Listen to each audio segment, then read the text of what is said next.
আসসালামু আলাইকুম বন্ধুরা। এই মুহূর্তে আমি আছি মহাখালী টিভি গেটে। আসলে আপনারা জানেন যে মহাখালী একটা কিছু গুরুত্বপূর্ণ হসপিটাল আছে। এটা খুবই একটা গুরুত্বপূর্ণ জায়গা।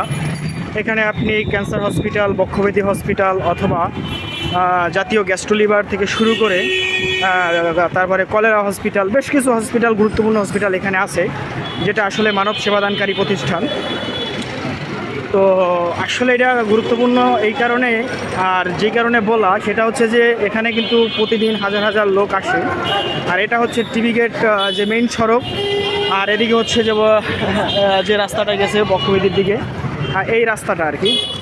এটা দেখতে পাচ্ছেন যে এক প্রকার জ্যাম আর কি। এটা সব সময় থাকে, কিছু সময় হয়তো বা ফ্রি থাকে, যেমন সকালবেলা খুব ভোরে, হ্যাঁ, অথবা বন্ধের দিনে এটা শুধু আপনার জ্যাম মুক্ত থাকে। তাছাড়া প্রায় সপ্তাহে 5 দিনই এটা জ্যাম থাকে।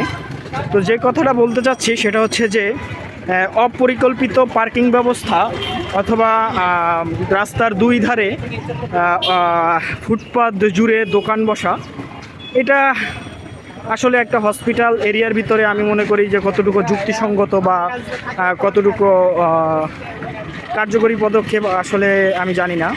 কিন্তু আমার মতে হসপিটালের যেহেতু একটা গুরুত্বপূর্ণ রাস্তা, ওই যে দেখতে পাচ্ছেন যে একটা অ্যাম্বুলেন্স যাচ্ছে সামনে, অ্যাম্বুলেন্সটা কিন্তু আসলে জ্যামের কারণে খুবই স্লো যাচ্ছে। হয়তোবা ওখানে একটা রুগী থাকতে পারে যে লাইফ সাপোর্টে নিয়ে যাচ্ছে অথবা অক্সিজেন সাপোর্ট দিয়ে নিয়ে যাচ্ছে।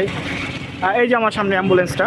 তো আসলে এই দোকানগুলো অপরিকল্পিত পার্কিং ব্যবস্থার জন্য আসলে এই অবস্থা। আমি মনে করি হসপিটাল এরিয়ায় রাস্তাগুলো ক্লিন রাখা দরকার। ব্যবসা করার অনেক জায়গা আছে, তাই বলে মানুষের দুর্বলতা নিয়ে আসলে খেলাটা আমাদের কতটুকু যুক্তিসঙ্গত বোঝাতে পারছি না। এই যে অ্যাম্বুলেন্সটা দেখেন, এই যে দাঁড়াই আছে, আস্তে আস্তে যাইতেছে। তো এই হলো যে অবস্থা।